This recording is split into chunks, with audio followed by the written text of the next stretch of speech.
How puppies bark and how to stop it. So what do we do about all this? Well, I'm going to break down all of these and give you tips on how you can stop some of this puppy barking behavior. Okay, so let's talk about 5 different reasons or main reasons that I see why your puppy might bark. The most common one goes under a big umbrella of being really demanding. It might be over food. It might be at you for attention. It might be at a dog across the street demanding to say hi. It could be excitement-based, jumping up when you come home and barking. It could be a number of reasons, but it's very, very demanding, pushy behavior. So demand barking could be for a number of reasons. You may have given your puppy a little bit too much attention all the time. Every time they come up to you, you pick them up, or if they jump on you, you pick them up and cuddle them. They might associate you with too much excitement instead of calm, confident leadership. That could be one reason why. Or you could just have a really driven dog that gets frustrated quickly, and if they don't get what they want, they start barking. We see that too. Some combination of both is usually what happens. So one of the main things that I want you to do is make sure you're not accidentally rewarding pushy behavior.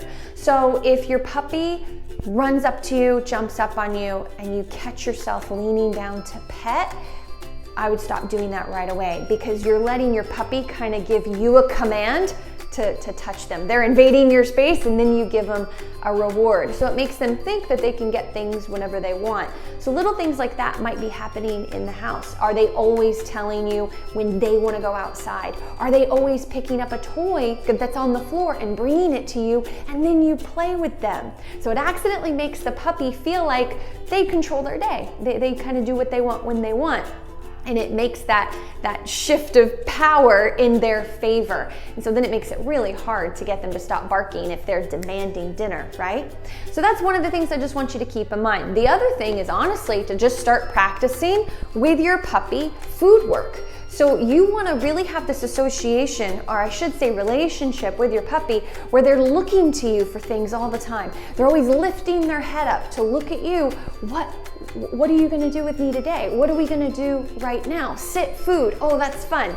Come, sit, food. Place work. All of this basic obedience work. Don't just do a few randomly during the day. Section off 5 to 15 minutes, 2 to 5 times a day, just spaced out as much as you can, and work with your puppy with their food, their actual food. And so that way they get this psychological association in their head to look to you for their meals, and it really creates this nice relationship dynamic. So that way in the future, when you are working on some barking issues and you're like, hey, knock it off, come here, sit, good boy, they already have this muscle memory of following your guidance and your commands, okay? So that's really a really important one. Another one I'll throw in there real quick is to make sure you're slowing them down at all thresholds.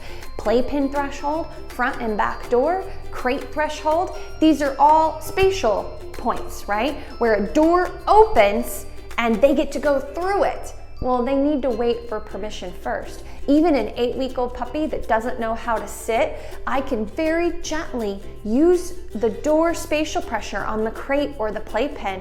They push through, I gently close it. I'm talking like 8 weeks old, right? So it was like super gentle, first day stuff. And once they back away and they're like, I'm not totally sure, I don't understand. Then I call them out. So they're already learning impulse control with all thresholds, food bowl, to be leashed up, all kinds of things. So those are going to be the main things to think about. And that's probably my biggest answer for all of these, is the demand barking. And really be diligent about some of those basic things, and you won't even have half the issues that you're having within a few weeks. Now let's be honest, separation anxiety is a whole can of worms. There's been tons of articles and videos written on it. I could speak for hours about it, but let me just say this. Don't coddle your puppy or get your puppy super excited right before you put them away, or right when you've taken them out of crate or gotten home and they see you come through the door. This could be something as simple as walking in the other room to the bathroom, and they're in a playpen in the kitchen, and you walk back in the room and they're so excited to see you. not only do you not want to praise that, but you want to tell them no and to settle down. The biggest thing about separation anxiety is your comings and goings. They start to associate it with emotional excitement and anxiety, and that's because their brain is in follower mode. They get this like pack drive, and they want to be with you, and they're super social, and they want to follow you when you walk away, and then they want to be let out when they see you. And so you can't just leave them hanging and leave them in that anxious, excited state. You have to actually calm them down, address it, let them know not right now, not right now. And then you walk away. And then when they're calm, you let them out if that's what you're wanting to do. This is going to be one of the big preventers of separation anxiety, so you don't even have the barking in the first place. So let's say you do walk away and they were calm and they're bark, bark, bark, let me out, like you hear them in crate. You can tell them no. You can try a few ways to say no. You can kind of tap the crate a little bit if you want. Hey, settle down. But honestly, you want to do more preventative work, which is covering the crate, having a dark room, playing the radio, a white noise machine, the TV, doing crate work. And so what I mean by that is 5 minutes a couple times a day. Crate, good food. Let's go, crate, good food. And your puppy's only being fed in the crate. And don't be excited about it. It's a calming exercise. Crate, good food, right? So you want to make sure it's a command. It's not just a place that they go whenever you walk away, okay? But make sure, especially if you're using the playpen, you follow those same rules of not allowing your puppy to be excited, and you just keep walking away and ignore them. That's not enough. Their brain is still thinking, oh, any minute now they're gonna come back. And it creates this tension, this jitteriness, this anxiety that leads to the barking, okay? So hopefully that will help. If my puppy does bark, I'll be honest, I'll be like, nope, hey, settle down. But I'm doing all of the other things as well. And that's why I feel like telling them no sometimes is fair. It's very fair because I'm doing all my other work as well. Now, what about the other 3 reasons I mentioned that puppies bark? For me, it's not about stopping barking. It's really not. It's about catching them early before they bark. So catching arousal early and redirecting them, curbing the barking. Because when a puppy feels threatened and they bark, they're communicating. And it's not about just stifling that. It's about understanding where it's coming from, learning how to catch it early, and redirecting them to guidance, leadership, let's go, and guiding them through those difficult moments. Now, how do you do that? Well, that's all your foundation work. Doing your turns, your leash guidance, teaching place when people come over, if it's because of the territorial issue.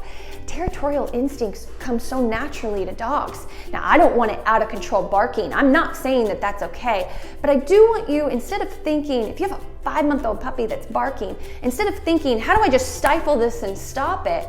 Think about how you make your puppy feel like they're not in charge of the home at such a young age. Make them feel like they don't have to do that. And so it's really about learning to catch things early, redirecting them, and building a new perception of the situation. That goes with barking outside at people or dogs and territorial barking inside the house. Especially with puppies, have more of that mentality. It's a lot of work, I'm not gonna lie. Sometimes they're genetically predisposed to be a little more nervous, and you have to work through that. The other thing I'll say is don't put too much pressure on them to be social or be okay in a certain situation. Instead, learn how to work them under threshold to build up their confidence. And finally, the last one is dogs playing with other dogs. Oh my gosh, sometimes puppies, dogs are so vocal when they play with other dogs. It's a difficult one. My personal opinion is you curb it, you don't try to just stop it. Now, if my dog is bullying another dog by barking, that's different. That falls in the demand barking realm that we talked about earlier. But if my dog's just really vocal and runs around and plays with dogs and barks, I'll just keep an eye on it. If I feel like it gets too much, I'll just curb it. Hey, everybody settle down, take a breather. okay, go again, you know? And it's more about curbing it, because sorry, some dogs are just really vocal when they play. And what you're looking more at instead of the barking is the energy level. If the energy level gets too high, that's what you're really settling down. You're settling them down because they're being too crazy in general. It's not even necessarily about the barking. That's what I would really focus on more. And I'll just say, if you'd like a lot more specifics on everything that we talked about, go to thepuppyacademy.com. Check out our online school. We have a crazy in-depth program that really goes through all of these steps that I talked about.